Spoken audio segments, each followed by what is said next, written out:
Dans le monde de l'industrie, il y a une ligne. Une ligne qu'on ne voit pas toujours. C'est celle qui sépare la sécurité du danger. Et franchement, une seule erreur de jugement sur cette ligne, ça peut être fatal. C'est exactement de ça qu'on va parler aujourd'hui. Cette fausse impression de sécurité. Alors on va aller droit au but. Une question qui a l'air toute simple comme ça, mais qui est absolument fondamentale. Est-ce qu'une machine qui est à l'arrêt est forcément sans danger? La réponse, elle est sans appel. Et elle est cruciale pour quiconque met les pieds dans une usine. C'est faux. Carrément faux. Et il faut bien comprendre que cette idée toute faite, eh bien, elle est la cause de beaucoup trop d'accidents. Et souvent des accidents très graves. Ok, mais alors pourquoi? Pourquoi est-ce que c'est faux? Tout simplement parce que derrière une machine qui a l'air complètement inerte, il peut y avoir ce qu'on appelle le danger invisible. Et quand ce danger frappe, il ne fait pas dans la dentelle. Une énergie qu'on ne maîtrise pas, ça ne pardonne jamais. Les conséquences sont immédiates, elles sont brutales. On parle d'écrasement, d'amputation, de brûlures très graves, d'électrocution. La liste est vraiment longue. Et le pire, c'est que les séquelles sont souvent permanentes. Ça peut aller, bien sûr, jusqu'à la mort. Voilà le cœur du problème. Ce n'est pas parce qu'une machine ne bouge pas qu'elle est vide. Elle peut encore être pleine d'énergie. Pensez à un condensateur qui est encore chargé, même après avoir coupé le courant, ou un circuit hydraulique qui est toujours sous une pression monstre, ou même un truc aussi simple qu'un gros ressort comprimé. L'énergie est toujours là, tapie dans l'ombre, silencieuse, juste en attente d'être libérée.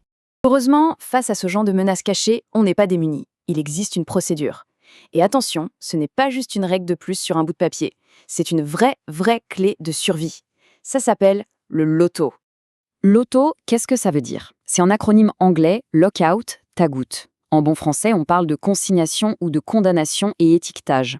En gros, c'est une méthode super rigoureuse pour être absolument certain qu'une machine est coupée de toutes ses sources d'énergie avant que quelqu'un ne s'en approche pour travailler dessus. Et c'est là qu'il y a souvent une grosse méprise. La plupart des gens, quand on dit l'auto, ils pensent tout de suite à l'électricité. Mais c'est une erreur. En fait, ça s'applique à absolument toutes les formes d'énergie qui peuvent être dangereuses. On parle de l'énergie mécanique, thermique, hydraulique, pneumatique, et même l'énergie gravitationnelle, comme un objet lourd en hauteur. Chacune de ces énergies a son propre potentiel de destruction. Cette phrase, elle résume tout.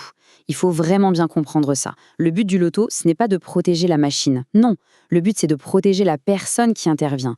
C'est de mettre une vraie barrière physique, un bouclier infranchissable entre l'opérateur et le danger. L'objectif final, c'est de protéger l'humain. C'est tout. Bon, pour que ce soit bien clair, prenons un exemple concret.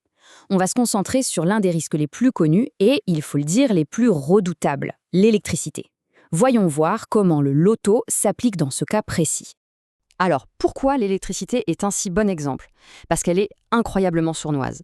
Elle est invisible, elle est silencieuse et elle est immédiate. Il n'y a aucun signe avant-coureur. Quand on se rend compte du danger, il est déjà trop tard. C'est un danger absolu et l'impact est instantané.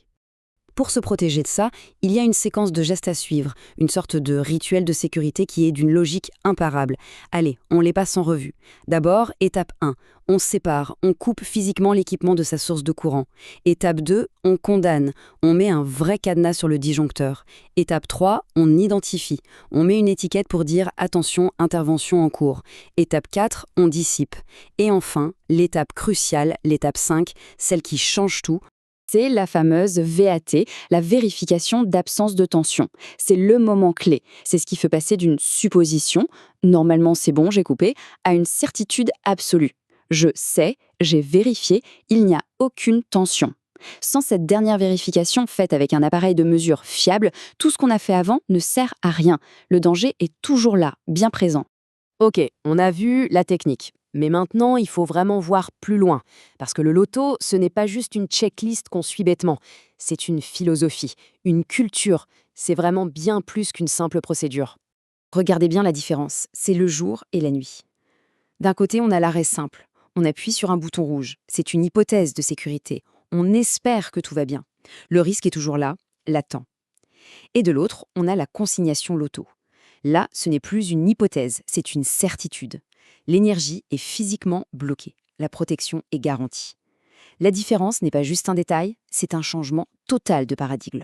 Du coup, on comprend bien qu'appliquer le loto, ce n'est pas une corvée, ce n'est pas une perte de temps. C'est tout le contraire. C'est la marque d'un vrai professionnel. C'est une preuve de rigueur, de discipline. Et au-delà de ça, c'est une immense marque de respect. Le respect pour sa propre sécurité, bien sûr, mais aussi le respect pour ses collègues. Et au final, tout simplement, le respect pour la vie. Il y a une chose un peu étrange avec la prévention, on ne voit jamais ses succès. On ne parle jamais des accidents qui ne se sont pas produits. Mais il faut y penser. Chaque fois qu'un technicien pose un cadenas, chaque fois qu'il accroche une étiquette, c'est peut-être un drame qui a évité. C'est une victoire. Une victoire silencieuse, oui, mais une victoire absolument fondamentale. Et voilà, on boucle la boucle. En fin de compte, le loto, ce n'est vraiment pas de la paperasse ou une contrainte administrative. Non, c'est un geste fort, c'est un acte conscient, un engagement personnel, mais aussi collectif, pour s'assurer que tout le monde rentre chez soi le soir. C'est un engagement très concret pour la chose la plus précieuse qu'on ait, la vie.